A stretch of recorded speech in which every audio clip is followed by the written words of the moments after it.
"That's cute," General Harding sneered with a mock chuckle, his voice dripping with condescension.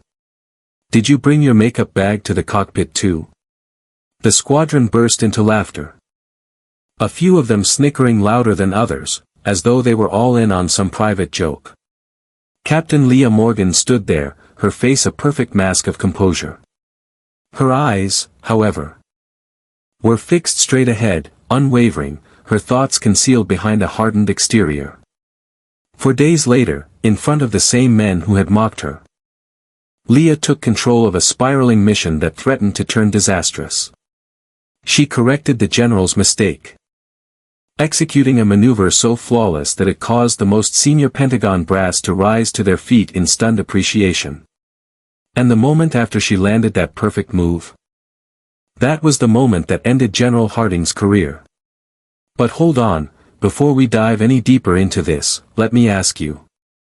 Are you ready to honor those unsung heroes who face challenges with quiet strength and resilience, giving everything without expecting anything in return?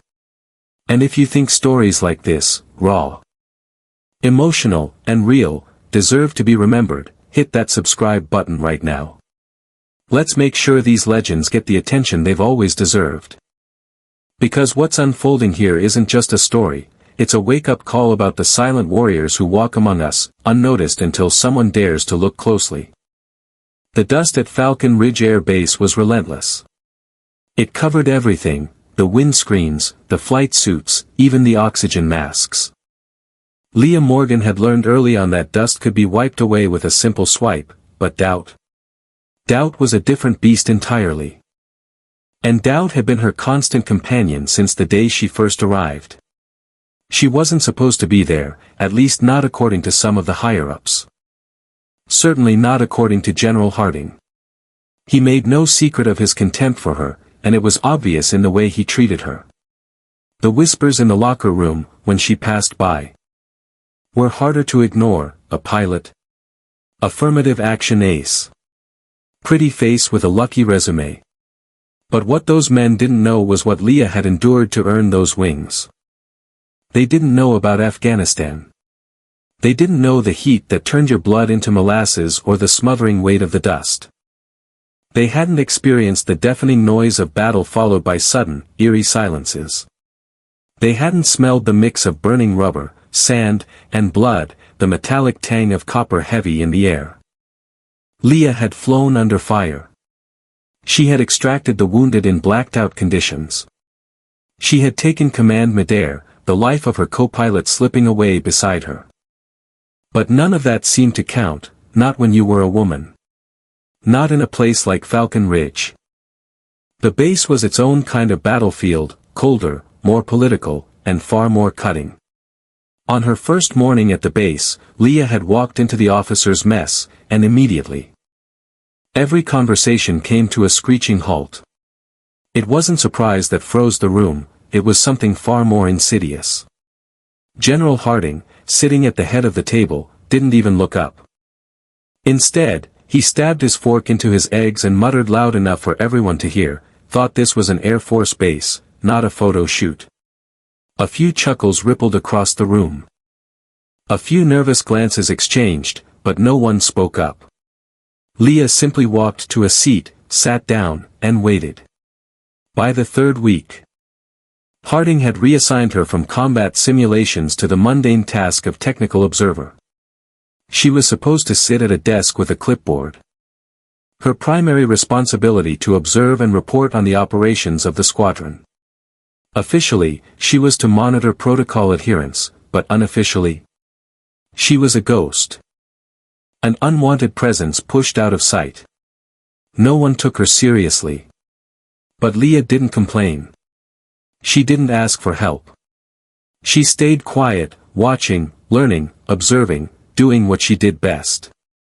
What they didn't realize was that Leah wasn't just sitting idle. She was preparing, watching, and planning for something bigger than they could even fathom. Soon, a new notice appeared on the operations board. A red stamp across the top read, Pentagon Assessment Flight, Priority 1. It was rare, an event that only happened once in a decade. A special task force from DC coming to evaluate the base. This wasn't just an inspection, it was a real-time test. Every squadron would be put through simulations, emergency protocols, and tactical responses, with one squadron selected for integration into a high-security international training program.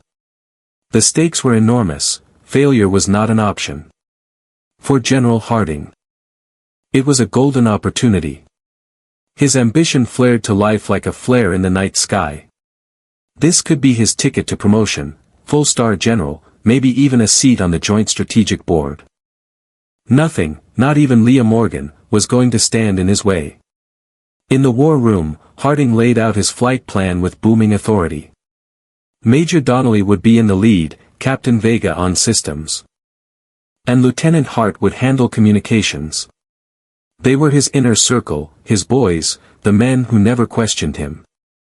The men who laughed at his jokes, even the ones aimed at Leah. She sat off to the side, a silent observer, her clipboard in hand. When Harding caught her eye, he smirked. "You'll be on watch detail, sim protocol. You can check the telemetry logs after the men show you how it's done." He sneered as the room erupted into laughter. Leah remained motionless. Not a flicker of emotion passed across her face. Outside, the sun beat down on the tarmac as the sound of jet engines spooling up filled the air. The team geared up, preparing for the simulation. Chest bumps, quick prayers, confident grins. No one noticed Leah slipping a small device next to the hangar's diagnostic panel. A portable recorder, standard issue for archival purposes. She didn't activate it yet. She wouldn't need to. Not just yet. The week passed. The squadron ran drills, staying up late to review their strategies. Meanwhile, Leah filed reports no one would read. But she noticed things, details others overlooked. One of Harding's planned evasion vectors put the fighters too close to simulated artillery fire. His timing on intercept windows was off by a mere 7 seconds, enough to cause a collision in a live run. She noted these discrepancies quietly, but when she presented them, Harding dismissed her as nitpicking. He told her in front of 3 officers, "We're not here to analyze feelings, Captain. We're here to dominate." It wasn't just arrogance, it was dangerous. Then came the night before the Pentagon run. In the main hangar, under the bright, harsh lights, the entire squadron gathered for the final briefing. Harding, ever the showman, stood at the head of the formation, white gloves in hand, his sunglasses on even though the hour was late. He began the briefing with theatrics, flags, statistics, a slideshow of past glories. But toward the end, he paused, then gestured toward Leah without turning his head. "We'll also be joined by Captain Morgan," he said with a smirk. "She'll be sitting comfortably in the observer station, making sure we all follow the rules. Wouldn't want our feelings hurt by unsafe flying now, would we?" A wave of laughter swept across the room. He wasn't finished. "Captain Morgan's contributions this month have been so valuable that I'd like her to remind us how to properly file a fuel request form. I'm sure our pilots could learn a thing or two about bureaucracy from someone with so much desk time." Even the junior techs laughed, loud, nervous laughter meant to cover their discomfort. Leah didn't flinch. Her face remained a calm, impenetrable mask. When Harding locked eyes with her, he smirked one last time, adding, "Unless you prefer to show us your flight skills instead." "Captain, I believe the simulators are available, assuming the controls aren't too heavy." That was the moment Leah activated the recorder. Only for 6 seconds, just enough. No one in the room noticed. The meeting adjourned, and Harding walked out first, his followers trailing behind. Leah lingered for a moment, then turned and left through the side door. But she didn't return to her quarters. She went straight to the flight tower. There, she reviewed the next morning's flight order. Something didn't sit right with her. She found a secondary scenario filed in the simulator database, one not assigned by Harding. Pentagon insert, Live Decision Tree Code Alpha 0. It was a hidden test within the test. The Pentagon wasn't just evaluating standard procedure, they were going to trigger a catastrophic systems failure mid-simulation to see how the squadron reacted. Harding hadn't noticed it. Or, perhaps, he'd dismissed it.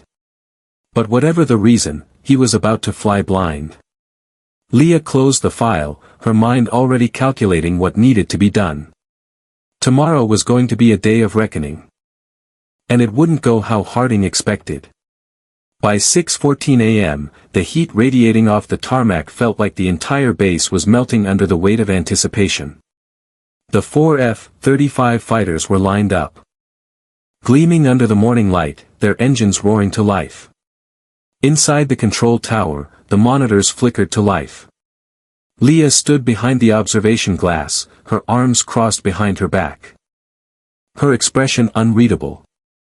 Officially, she was just an observer. But in reality, she was the one who was about to make or break this mission. Leah had reviewed the Alpha 0 file 3 times the night before. She knew what was coming. And now, as the countdown began, she wasn't just watching the simulation, she was watching the moment when General Harding's empire would come crashing down. The launch was flawless. At precisely 0631. All 4 aircraft screamed into formation with surgical precision, climbing into the simulated airspace over a virtualized Middle Eastern conflict zone, modeled after real-world terrain. The squadron flew in a diamond pattern, Donnelly at the point, Vega on his 6, and Hart and Freeman staggered on the flanks.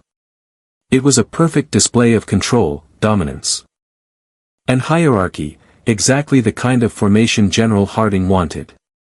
A perfect ballet of compliance.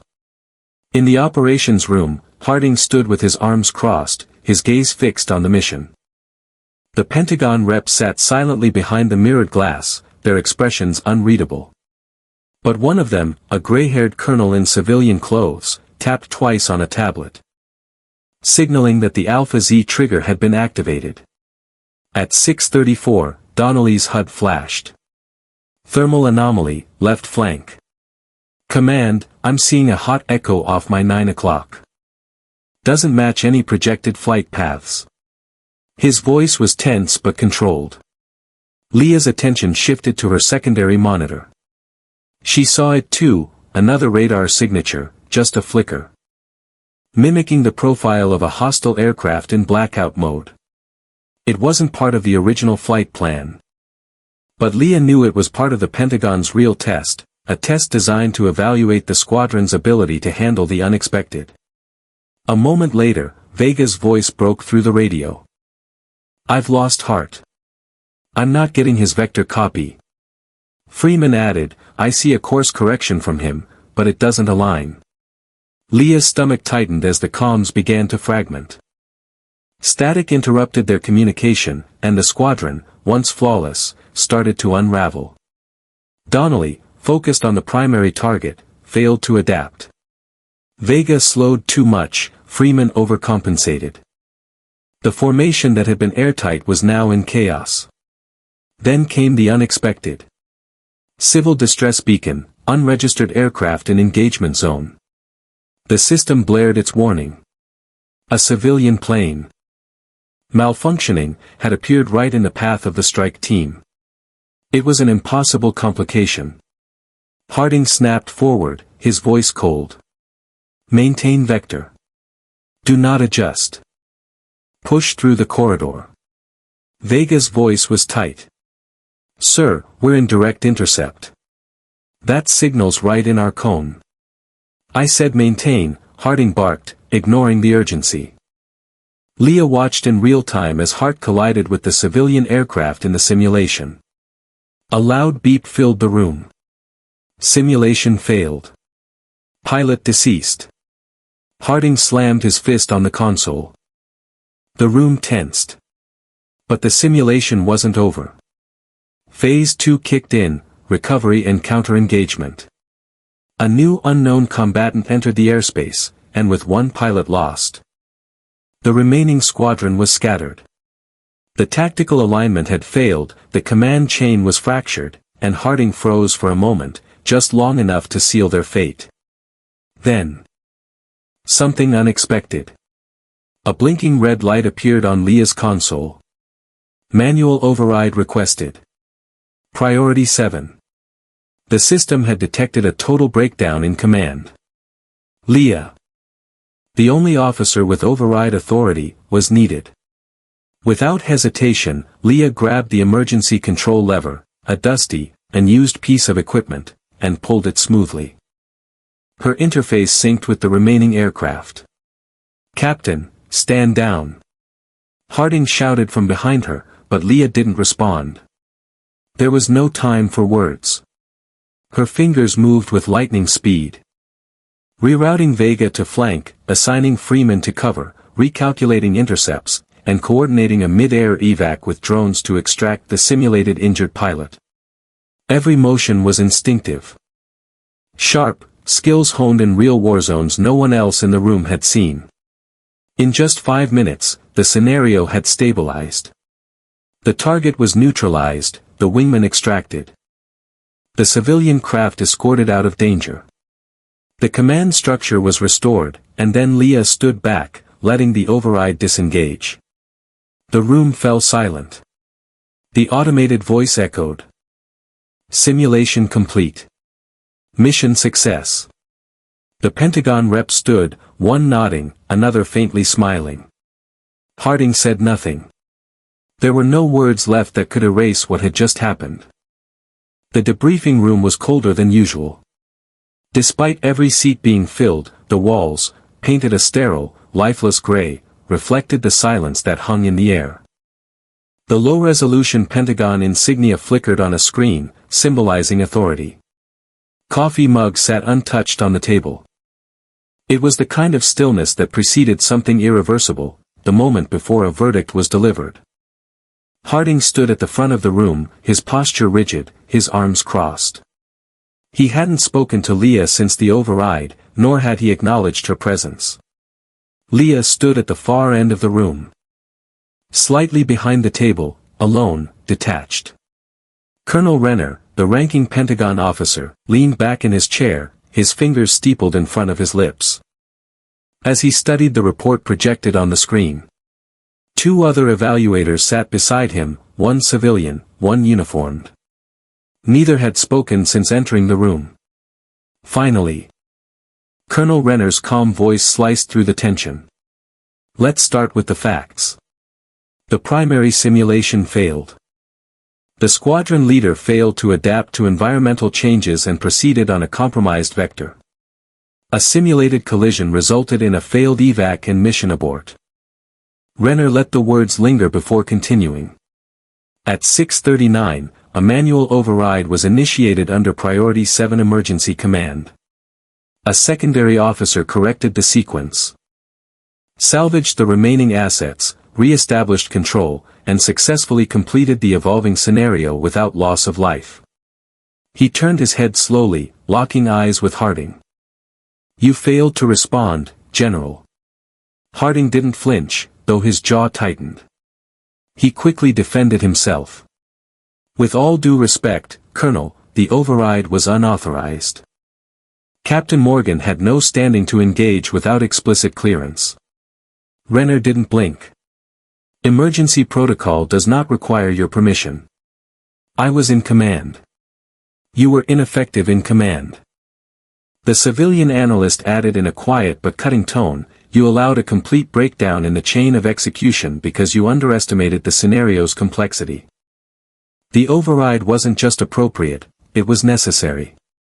Harding's face drained of color, his mouth opening in disbelief. He looked as if he couldn't process what was happening. Leah moved. Not to interrupt, not to raise her voice. She simply reached into her uniform pocket, pulled out a small black USB drive, and walked silently to the table. She placed it next to Colonel Renner's tablet and stepped back, her posture firm, unwavering. Renner looked at the drive, confused. "What is this?" "Audio recording," Leah replied. Her voice calm and steady. "From the pre-flight briefing, 3 days ago. Harding took a step forward. She's overstepping. But Renner had already plugged the drive into the tablet. The room fell silent as the recording began to play.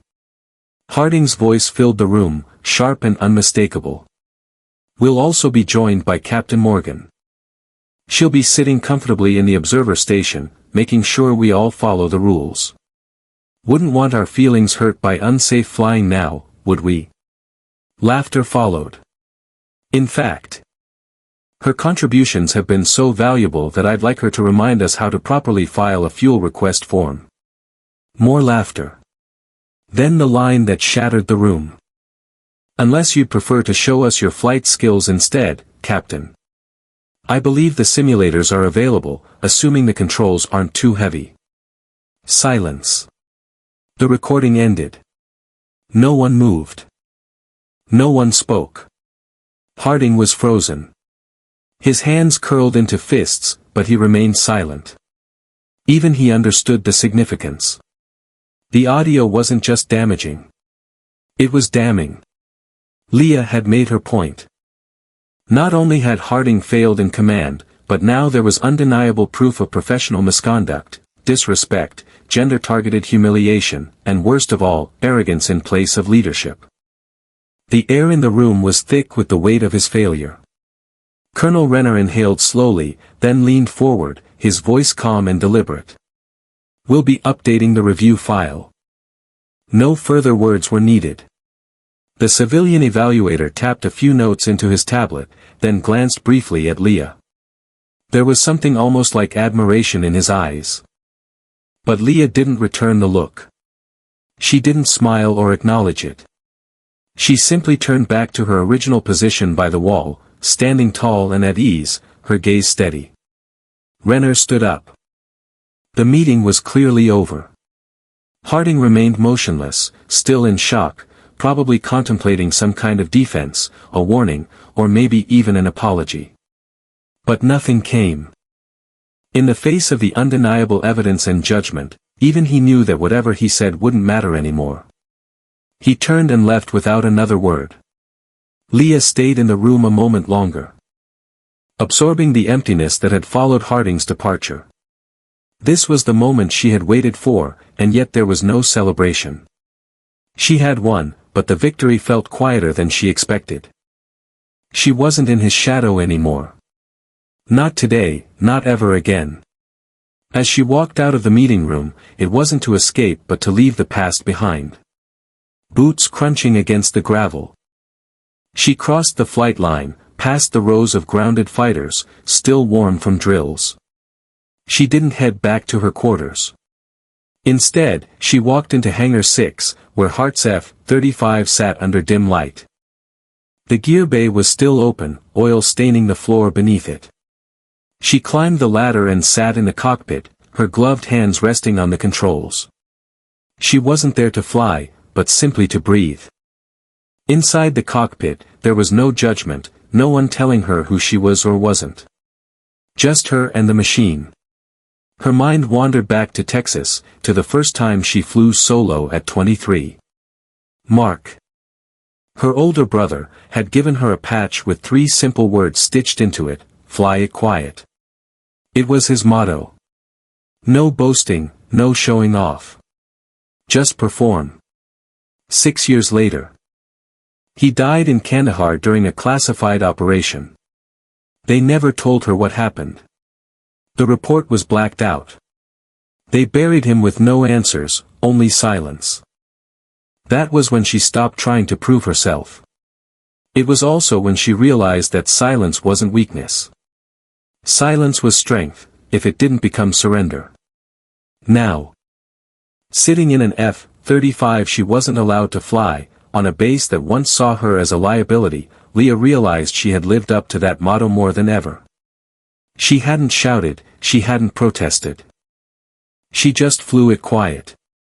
And in the end, that quiet strength had undone Harding. As Leah climbed out of the cockpit, Ramirez was waiting by the hangar entrance. The young lieutenant, clearly nervous but determined, handed Leah a folded piece of paper, creased at the edges. "I wrote this last night," Ramirez said softly. "I didn't know who else to show it to." Leah unfolded the paper. A single sentence was written in black pen: "Because of you, I finally feel like I belong here." No signature. No date. Just the truth. Leah didn't respond.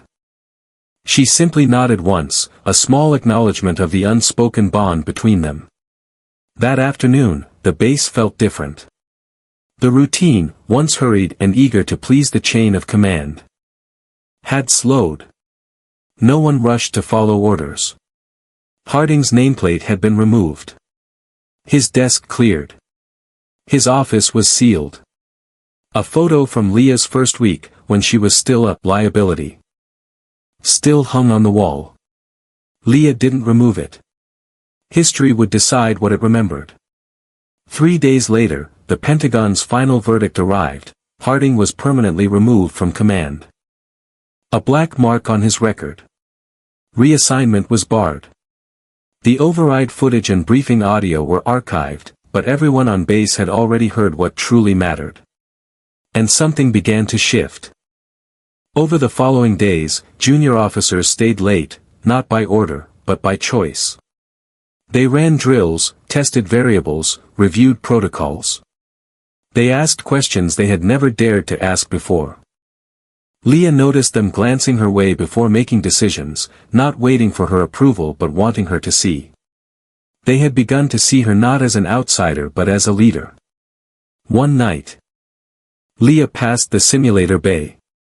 She paused at the door, watching 4 pilots, 2 men, 2 women, flying a mission profile she'd written years ago. Back when no one had let her upload her own scenarios. They were now running it. She didn't interrupt, just silently turned to leave.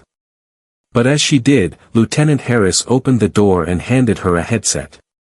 "You're cleared for co-op, ma'am. If you're up for it," he said, not as a challenge but as an invitation. Leah took the headset. She didn't need to prove anything. She didn't need to fight. She just flew, because she could. The sun was setting over Falcon Ridge when Leah returned to the control tower. The base had quieted down, not subdued, but steadier, more focused. The pressure that once hung in the air had been replaced by something sharper: accountability. It felt like she was finally walking into a place where she wasn't being kept out. It felt like she was simply walking forward. Standing by the tinted window of the top deck, Leah watched a new squad prepare for a late-night drill. 4 pilots, 2 men, 2 women, prepping without mockery or judgment, just professionals doing their job. Behind her, the evaluation room sat empty. No brass. No judgment. No need for proof. It had all been settled. Leah thought back to Harding's last expression, the stunned silence as the audio played. In just 30 seconds, decades of command had evaporated. He hadn't been undone by scandal or force. He had been undone by his own arrogance, exposed by the very voice he thought was invincible. Not because she shouted. Not because she retaliated. But because she listened. Because she waited. Because she knew the power of quiet strength. On the tarmac, Lieutenant Ramirez jogged toward a waiting jet, laughing with her co-pilot. Leah allowed herself to smile, not because of irony, or justice. The way she quietly dismantled a career built on arrogance and disrespect speaks volumes about the power of staying true to oneself, even when society expects you to prove your worth. Too often, people are judged by what others think they are capable of, especially when they don't fit a certain mold. But Leah's journey proves that the loudest voices don't always carry the most weight. Sometimes, the most impactful changes come from those who patiently bide their time, listen, and act when the moment is right. That kind of strength is far more powerful than any superficial applause. If this story resonated with you, share in the comments what you chose to do in silence. Let us know where you're watching from. If you believe more should hear this, subscribe. Your support makes this possible, and we appreciate you.